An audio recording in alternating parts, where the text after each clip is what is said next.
It's probably safe to say most of us are coffee drinkers, and if you need that daily caffeine fix, there's a new business right here in Lafayette that can definitely help you out. It's the newest place in Lafayette where you can get a tasty cup of coffee. Located right in the middle of town on the Lafayette Square, SheBrews is open for business. For years, people have came to our house and wanted a cup of coffee. Like, we love coffee. I love to sit on the porch and have coffee. I'm kind of an old soul. Been drinking coffee since I was like 5 at my grandparents' house. So we got a coffee bar at home, and I would just make coffee, like the police officer would come by, you know. And we were in Lebanon at Split Bean on Thanksgiving night. They were doing like a moonlight market thing. We were shopping, and Derek goes, "We should open a coffee shop." And I was like, "Yeah, I know. We say that a lot." I thought he was just kind of blowing smoke. And we got on up in the line a bit. It was pretty busy that night. And he goes, "No, really, we should open a coffee shop." And I was like, "Okay, sure, let's do that." We kind of had talked about it for a while as like a retirement. You know, I was a teacher, he was a police officer. We were pretty settled in our jobs and really liked our jobs. Like, we felt the Lord had called us to those positions. So I didn't know that he texted his dad that night. His dad's Rick Gann. He knows a lot of people. And he was like, "Hey, if you find a building, let me know." So like a week later, Derek texted me when he was at work one night. He goes, "Dad found a building on the square that's going to be available." And I was like, whoa, I wasn't expecting that to happen so fast. So long story short, it came to us and he asked us if we wanted it. And so I had to decide that pretty quick. And I'm one who prays about everything. And I just kind of felt compelled that we really needed to do it, you know. And I called my daddy, and I always call him for advice. And he goes, "I don't know what you're planning to do." He said, "But if not now, when?" He's like, "Why would you wait?" So that was kind of it for us. We're like, okay, we didn't know if we were quitting our jobs at the time. We just knew we felt like we really needed to do this, and we felt like it could be used, I wouldn't say as a ministry, but almost, you know, we felt like we could really use it as an encouragement to people, and coffee brings people together, so that's kind of how it came about. So we remodeled for about 7 months. It took a long time to get it where we wanted it, but it was all family that helped us do it.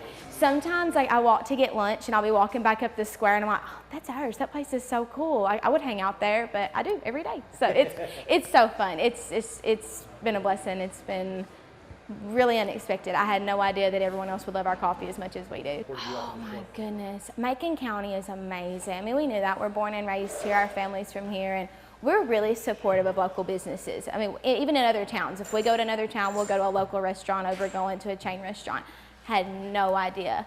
We have people that come twice a day, 3 times a day, every day. We know their order when they walk in. It's like the Cheers of Lafayette. It's so fun. So that's been amazing. I mean, the turnout it's been overwhelming. There's no way. When we first decided, we were like, well, maybe we can keep our jobs for, you know, a year or so. There's no way. You know, this keeps us busy, and we are so thankful, so thankful. Westmoreland, Red Bull, Hartsville, they really keep us busy too, which that's, you know, they don't have coffee shops either. And that's what we wanted to bring here, was something that we did not have. This is a sit-down location. If you need to meet a friend from out of town, but you don't want to go to dinner, you can just come here and hang out. And people do that. And that's so rewarding for me to see people just come and sit on the couch or sit down, and they stay with their coffee. They hang out, and they don't just get it and leave. So that's awesome. And people sit at the bar. We know about everybody's day and life. And, you know, and that's awesome. You know, a lady came in yesterday, and we ended up, I mean, sometimes I'll end up praying with people before they leave, and that's amazing, you know, that people, like, we feel like we can be an encouragement to somebody in their day, so that's really cool. The name, how did you come up with the name? Oh my gosh, so when he texted me that night, I kind of had coffee shop names in my pocket for a long time. We'd always said we would eventually do this. Again, we thought we'd be like in our 50s, but we thought we would do this, so I wanted it to be a Christian name, but not in your face so much that a non-Christian wouldn't want to come into our establishment. So I want everyone to feel welcome. So went back and forth between something like "My cup runneth over," something with that verse from Psalms, and it just kept coming to me, SheBrews, and I thought, oh, that's just cute, that's funny. So I went with a verse that I thought everyone knew. I was like, a lot of people know 11:1, Hebrews 11:1. The faith is the substance of things hoped for and the evidence of things not seen.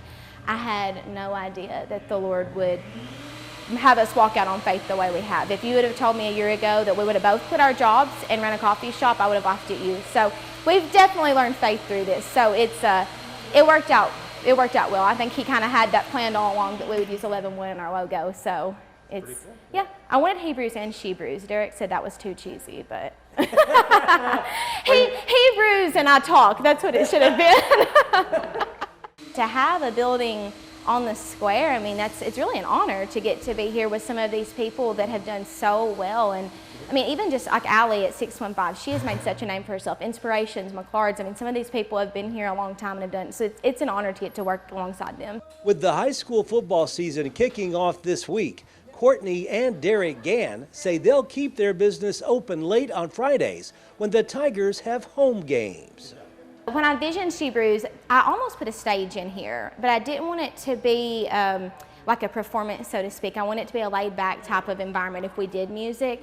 Acoustic in here sounds so amazing. So on the night that we did our grand opening, we had Tanner Lowhorn and Kate Allen come, and they performed, and it was like, that was the night it all came together for me. Having the live music in here with everyone hanging out and the coffee, it was wonderful. So after football games, home games on Friday nights, we're going to stay open from about 9 to 11 and just give the kids a place and the adults too, somewhere to come hang out, and hopefully have the guys come back and play live music on those nights too. So I think it'll be fun. We need something like that in town for people just to come and gather and be together, and late night we have nothing. So maybe it'll give the kids somewhere safe to come hang out too. SheBrews is located at 104 Public Square in Lafayette. Their phone number is 615-688-2739 if you have any questions or would like to place an order. Reporting from Lafayette, Barry Hyatt, NCTV.